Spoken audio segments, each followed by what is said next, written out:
ازيكم عاملين ايه؟ النهارده هنفرق ما بين صابونه نابلس شاهين الاصليه والتقليد. الاصليه دي انا جايباها من الصيدليه، والتقليد واحده جايباها من محل اكسسوارات والتانيه جايباها من العطار. هنا لما نبص علشان محدش يقول نفرق من كرتونه ومكتوب كذا ومكتوب كذا، نفس اللوجو نفس الكلام نفس حتى الارقام. لما تيجي تبص في الثلاث كراتين الارقام هي اولها 002 اخرها 3 4.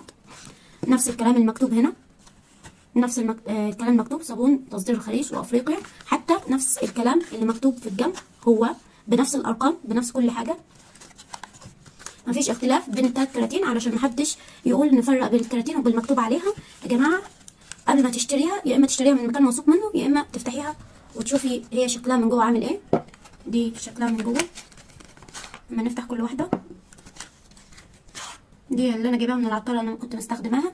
الاصليه بيكون لونها غامق وملمسها ناعم، وبتكون لونها يعني كده صافي ما فيهاش اي شوائب، ولون الاخترار بتاعها غامق، ولما تيجي تشميها هتلاقي ريحتها ريحه زيت الزيتون. اما اللي جايباها من محل الاكسسوارات هي هتلاقيها شبه الاصليه بالظبط، بس الفرق ان لونها افتح شويه، لونها ليموني بس ريحتها ريحه صابون عادي، ريحه صابون عادي اللي فيه كيماويات.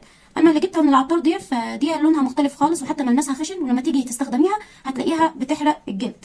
يبقى تاني حاجه هما بيكونوا نفس حتى الكلام، نفس الحفر.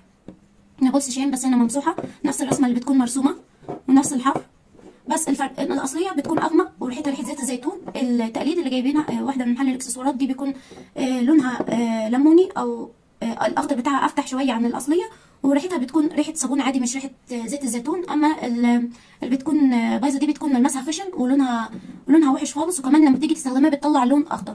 ده الفرق بين الثلاث صابونات الاصليه والتقليد، وان شاء الله اكون افدتكم وشكرا.